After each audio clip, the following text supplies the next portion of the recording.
जय श्री कृष्ण। तुलसी संग सालीग्राम ब्याहे, सज गई उनकी जोड़ी।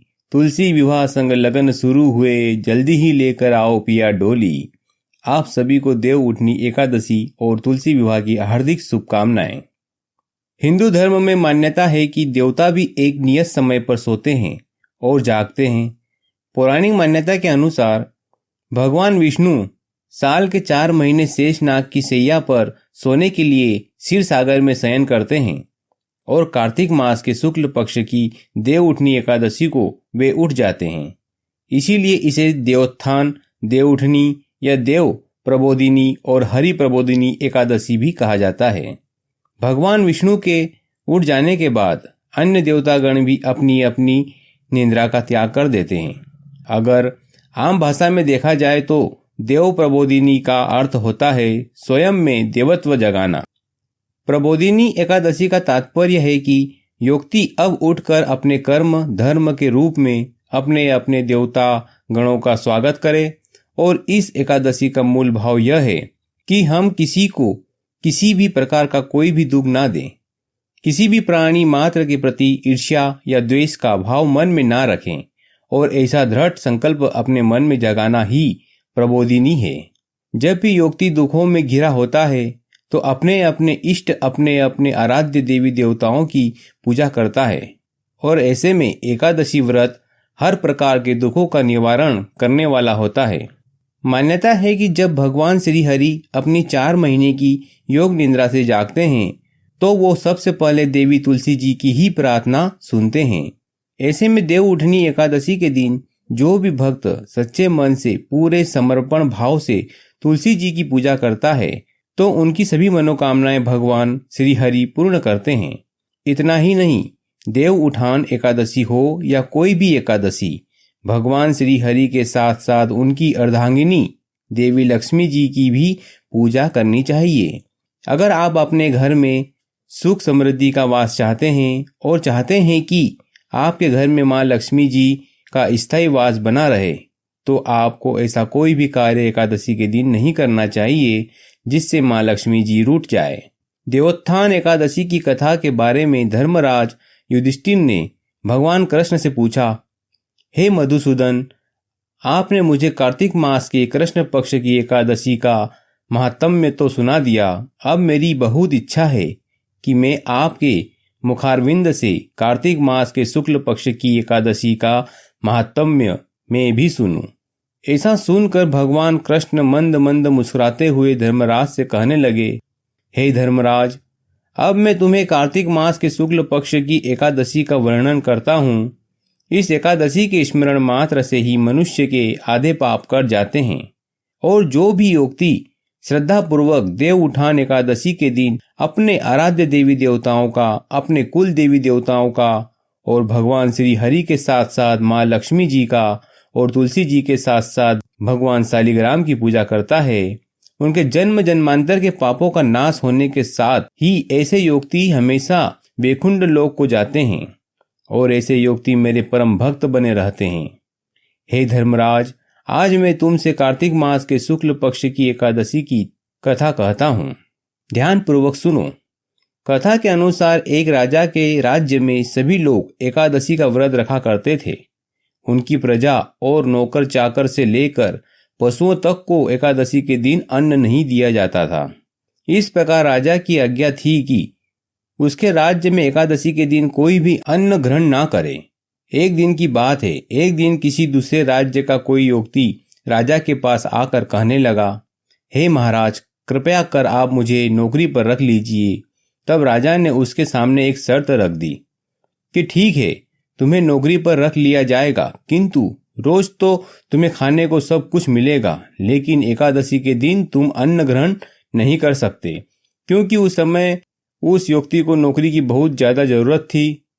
नौकरी मिलने की खुशी में उसने तुरंत हाँ कर दिया और राजा की उस शर्त को भी मान लिया जिसमें उसे एकादशी के दिन अन्न ग्रहण नहीं करना था। अब धीरे धीरे वो युवती राजा के महल में काम करने लगा। अब जब एकादशी का दिन आया तो उसे बाकी लोगों की तरह व्रत करने को कहा गया। उस दिन उसने अन्न ग्रहण नहीं करना था किंतु दिन भर काम करने के बाद, थका हारा होने के बाद उसे बहुत जोर से भूख लगने लगी।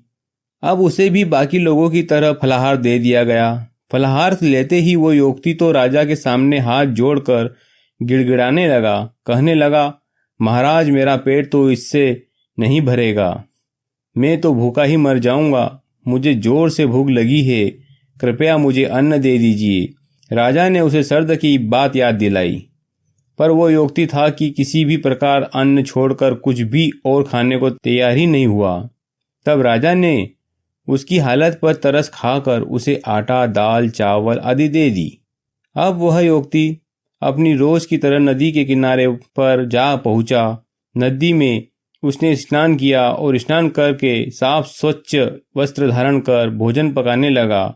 जब भोजन पक गया तो वह आंखें बंद कर दोनों हाथ जोड़कर पूरी श्रद्धा के साथ अपने इष्ट देव को अर्थात भगवान श्री हरि को बुलाने लगा।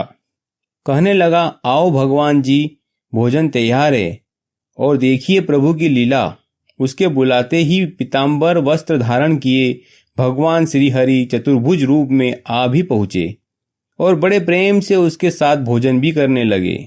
आप भोजन ग्रहण करके भगवान तो अंतर्ध्यान हो गए, किंतु वह युवती जिसके पास सिर्फ एक ही युवती के खाने का भोजन था, उसने बड़े प्रेम से अपने हिस्से का आधा भोजन अपने भगवान जी को खिला दिया और खुद आधा पेट ही खा पाया। फिर 15 दिन बाद अगली एकादशी का दिन आया। अब की बार वो राजा से हाथ जोड़कर फिर से कहने लगा, महाराज, मुझे इस बार दोगुना सामान दीजिएगा। उस दिन तो मैं भूखा ही रह गया था।